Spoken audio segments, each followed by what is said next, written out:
Nearly 90 days after the president put the vice president in charge of handling the border crisis, Kamala Harris is still yet to go. Dozens of House Republicans have written the president demanding the removal of Kamala Harris from that role.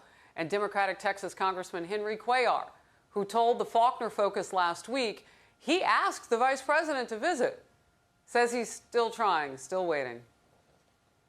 I've not heard from her office. I have talked to the White House, my White House contacts, but I've not heard from her. And again, we're ready to help her in any way. This is not our first rodeo. We saw this 2014 under President Obama, 2019 under President Trump. There are people that are just coming in, and as long as if we don't take those incentives away, then they're just going to keep coming. I mean, that's plain and simple. Respect to Representative Cuellar.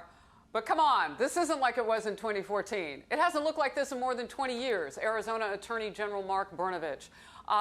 Great to have you on the program. First of all, I want to get your reaction to what we are learning and finally hearing words that we never wanted to hear, never thought we would. They're done. They're overwhelmed at this point, the border agents.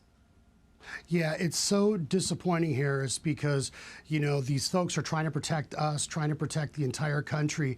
And if you talk to them, they will tell you that not only do they feel overwhelmed, but they're demoralized because they feel like they're actually going to be being punished for doing their job. And they're basically being told to ignore the law and to let people go. And they're law enforcement officials. I know in one of our lawsuits, we deposed the interim director of ICE here in Phoenix, and he talked about the fact that it's a danger to our community. And they're worried about the impact this is going to have when you don't deport people that are felons, or when the system is being overwhelmed with people being essentially, the system being decriminalized and incentivized to come over here.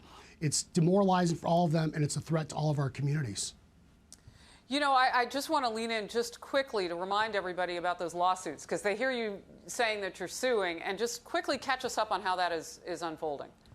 So we actually, in our lawsuit that sued the Biden administration for their interim guidance, their pause on deportations, which apparently now has become permanent, we are waiting for a federal judge's decision. We're hoping we get that decision every day. She was hard in the questioning. She recognized that there are people in state and federal custody that are being released into our communities, and the Biden administration had no answer for why they're doing that, and that is a threat and a danger to our communities. So we're waiting for that decision. We also have two other lawsuits going on. One of them regarding the public charge rule. Me and a couple of the other AGs have petitioned the Supreme Court to let us intervene to basically protect that rule that the Trump administration created that would stop allowing benefits like housing and welfare and other things that are costing the American taxpayers, and we say incentivizing illegal border crossings. Right. And then our last lawsuit was related to the immigration or the environmental crisis that's being created by all the people crossing the border. Well, and I want to tell everybody there's another thing that's happening. Axios is reporting this summer President Biden will end a Trump-era rule that mandates sending family units back to Mexico. Karl Rove was talking about it. I want you to talk about it now. The Attorney General Brnovich of Arizona now. What is this rule? How will it change when it goes away? How are we going to feel this? Well, Title 42 is a federal statute, and what has happened during the Trump administration, they tried to limit the people coming across the border where they could do these expedited removals based on the fact that they could be a public threat, a health threat to people in the country.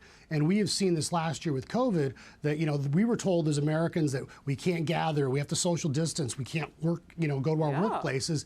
And yet the Biden administration now has these detention centers. In fact, a 1,200 room hotel here in Scottsdale, Arizona, where people are cramped together and then being released into our community. So there is this potential threat to the public health and safety, and the administration has some discretion. And what I think we've seen, Harris, is that there's the old Pottery Barn rule that if you break it, you buy it. And I would submit to all your viewers that the Biden administration is breaking the border. They're essentially destroying it, and it's up to them to fix it. And by them creating all these incentives or making it harder for ICE to do its job, they are encouraging more and more people to come here. The system is being overwhelmed on so many different levels, and the cartels are taking advantage of the situation. Yeah, and from our reporter, Bill Malushin, quote, no fear of being caught as these smugglers come in and carrying all of these illegals, and our guys are protecting those families from the smugglers. I mean, it's an incredible thing that's unfolding. AG, thank you for being on the program. I appreciate it and explaining what's about to change.